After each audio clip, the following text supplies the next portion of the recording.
En décembre dernier, je me suis inscrit à une compétition de Rubik's Cube à l'épreuve du Rubik's Clock. Sauf que le seul souci, c'est que je ne sais pas résoudre ce puzzle et je n'en ai jamais eu. Le clock, c'est un puzzle avec 9 aiguilles sur 2 faces qui peuvent être orientées à 12 heures différentes et qui se mélangent et se résout en changeant l'état de certains pins et en faisant tourner les horloges des coins, ce qui entraîne un certain nombre des autres horloges. Mais les fêtes de fin d'année approchaient, donc je me suis dit que c'était la bonne occasion pour enfin en acheter un. Heureusement, il n'y a aucun débat sur le meilleur clock à acheter et le 26 décembre, je recevais mon Chi Clock et pouvais alors commencer à m'entraîner dessus.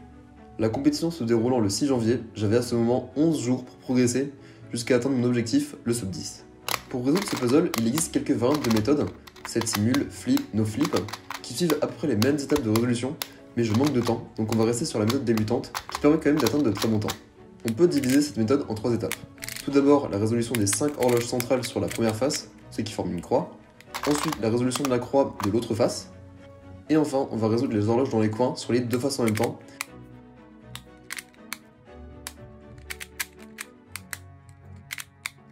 Et on peut le faire parce que les horloges des coins sont respectivement reliées à celles de l'autre côté. Ce puzzle est sûrement l'épreuve officielle de la WCA la plus facile à apprendre, et après quelques résolutions pour bien intégrer la méthode, on peut le faire en 30 secondes. Ce qui est intéressant avec ce puzzle, c'est qu'il n'y a absolument aucun algorithme à apprendre. Et hormis quelques petites techniques pour gagner un peu en efficacité, la seule manière de faire baisser ses temps, c'est d'augmenter son TPS, son nombre de mouvements par seconde. Pour tourner plus vite, il faut être capable de tourner rapidement et précisément les horloges en respectant l'ordre d'exécution de la solution, tout en étant capable de suivre des yeux les pièces à résoudre. Et après une journée d'entraînement et plus d'une centaine de résolutions, je peux le faire en moyenne en moins de 20 secondes.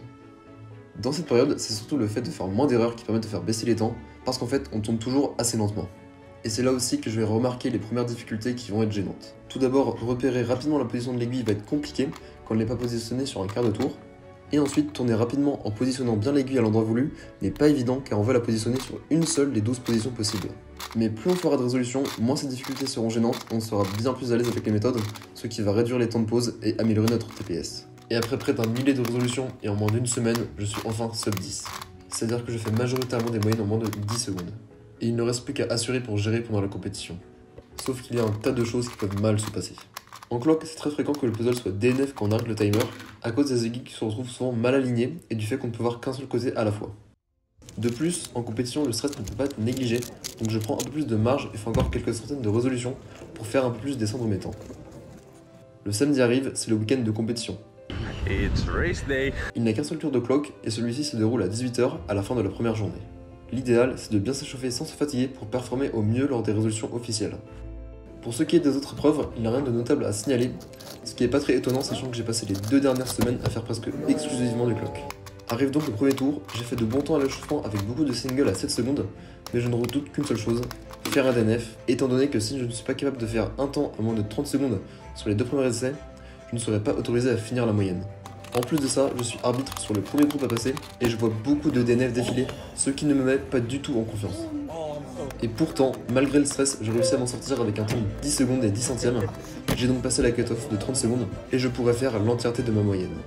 Mon deuxième temps, lui, est de 9 secondes, donc ça se présente très très bien. Sur le troisième, je fais encore un petit 10, il ne me reste plus qu'à faire un bon temps et le sub 10 de moyenne sera assuré. Et finalement, sur le quatrième essai, je vais réaliser mon meilleur temps, un 8 secondes. Tous les objectifs seront donc atteints, j'aurai une bonne moyenne et un bon single. Et sur le dernier essai, je réalise malheureusement mon pire temps qui ne sera pas compté.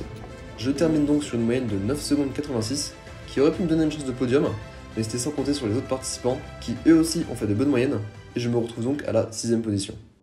Pendant de longues années, je pensais que le clock n'avait rien à faire aux compétitions de Rubik's Cube, étant donné qu'il n'a rien à voir avec les autres puzzles, et je pense qu'une majorité des speedcubers étaient du même avis.